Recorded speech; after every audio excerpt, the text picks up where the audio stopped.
Kita tutup teman-teman dengan kisah-kisah orang yang sudah taubat. Di kalangan nabi-nabi ada Nabi Zannun namanya ya. Nabi Zannun, Nabi Yunus. Ini penutupan bahasan kita. Kita lihat kisah orang-orang yang sudah taubat. Nabi Zannun teman-teman, di alam nabi ini, di alam utusan-utusan Allah, ini penutupan bahasan kita ya, beberapa kisah orang soleh. Yang pertama, kalangan nabi-nabi. Nabi ini yang disebut dalam Al-Quran Zannun. Zannun ini nabi yang pernah berbuat kesalahan, Nabi Yunus. Nabi Yunus ini teman-teman, di alam nabi ini, kalau Allah sudah tugaskan dia ke satu tempat untuk berdakwah, dia nggak boleh tinggalkan lokasi. Nggak boleh tinggalkan lokasi. Harus tetap di situ. Walaupun dibunuh sama kaumnya. Tugas Nabi. Dia akan diberikan double pahala dari manusia biasa. Dan kalau dia dibunuh, dia mati syahid. Nggak boleh tinggalin lokasi. Nabi Yunus ini rupanya ditugaskan oleh Allah ke sebuah wilayah namanya Nainawa. Nainawa ini kayak satu perkampungan gitu, jumlahnya masyarakatnya 100.000 orang, banyak. Nabi Yunus dari luar Nainawa. Di Nainawa ini orang sembah patung besar, patung singa. Mereka sembah patung itu. Datanglah Nabi Yunus AS, dakwai mereka, ingatkan, mereka nggak mau dengar. Bangkang, setiap hari bangkang. Nabi Yunus berdoa, ya Allah, kasih lokasi dakwah yang lain, jangan di sini. Ini orang-orangnya keras kepala semua. Allah belum turunin perintah. Kena lama nunggu wahyu, Nabi Yunus ambil inisiatif keluar, tinggalkan lokasi itu. Niatnya baik, mau dakwah tempat lain ya, tapi di alam Nabi nggak bisa ini. Harus di situ. Sampai Allah perintahin pindah atau enggak. Nabi Muhammad SAW tinggal di Mekah, disiksa, dilemparin kotoran, dicaci maki, nggak tinggalin Mekah. Walaupun harus dibunuh sama kaumnya, sampai Allah perintahin. Memang alam Nabi harus begitu. Nabi Yunus tinggalin. Waktu Nabi Yunus naik ke atas kapal, gitu kan? Kapal dihantam dengan ombak yang besar. Lalu kemudian kata kaptennya, kita harus buang barang-barang nih, buang semua barang-barang. Masih berat juga kapal. Akhirnya ambil inisiatif harus lempar penumpang. Ditaruhlah nama-nama orang penumpang semua. Di batu ditulis, ditaruh, diacak. Namanya siapa yang keluar, dia yang harus loncat ke lautan. Setiap diacak, nama Nabi Yunus keluar. Orang-orang di kapal itu tahu siapa Nabi Yunus.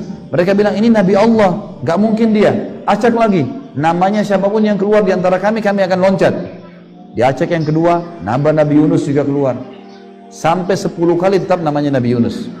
Maka Nabi Yunus mengatakan, mungkin ini hukuman dari Allah karena saya meninggalkan lokasi dakwah.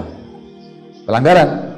Maka Nabi Yunus berdiri di pinggir kapal, begitu loncat ke lautan, ikan paus datang buka mulutnya telan.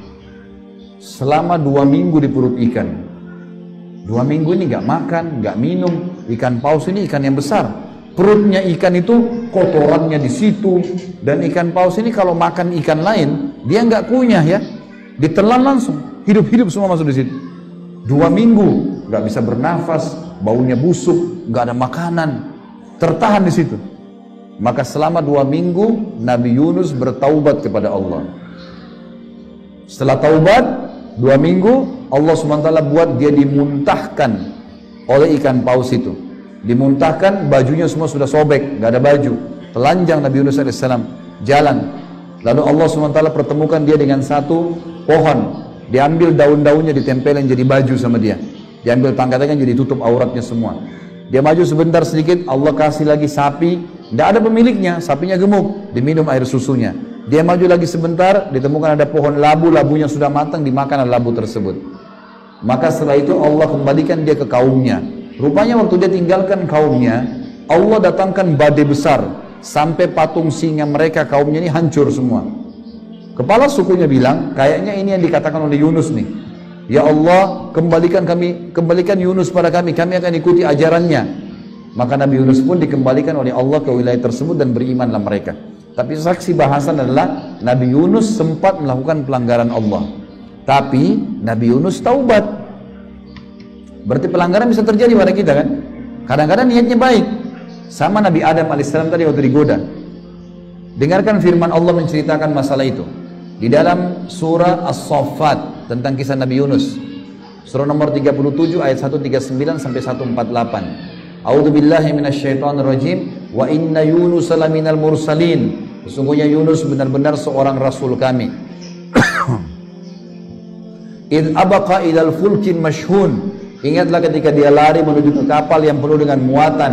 Fasahama fakana minal mudhadin, dan dia ikut berundi, namanya diundi, tapi dia termasuk orang-orang yang kalah dalam undian.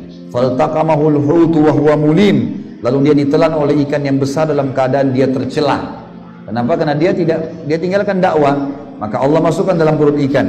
Falaula annahu kana minal musabbihin, kalau dia tidak termasuk orang yang banyak mengingat Allah, la labitha fi batnihi ila yaumi yub'atsun, maka pasti dia akan tinggal di dalam perut ikan itu sampai hari kiamat. Kata Allah SWT di ayat 145-nya, fanabadzahu bil ara'i wa huwa saqim, kemudian kami lemparkan dia dari mulut ikan itu ke daerah yang tandus, padang pasir, sedangkan ia dalam keadaan sakit. 2 minggu gak makan, gak minum, gak tidur, bau busuk dan segalanya. Wa ambatna alaihi syajaratan min yaqtin, lalu kami tumbuhkan untuknya sebatang pohon jenis labu. Labu yang matang dia makan. Makanya ulama tafsir bilang labu itu sangat bermanfaat buat stamina. Karena Allah bilang Nabi Yunus ini dalam kondisi 2 bulan 2 minggu gak makan, labu yang Allah kasih untuk kembalikan staminanya. Wa arsalnahu ila mi'ati alfin aw yazidun, dan kami utus dia kembali ke kaumnya yang jumlahnya 100.000 lebih. Fa'amanu famatta'nahum ilahin, maka mereka beriman dan kami tinggalkan mereka dalam waktu-waktu tertentu.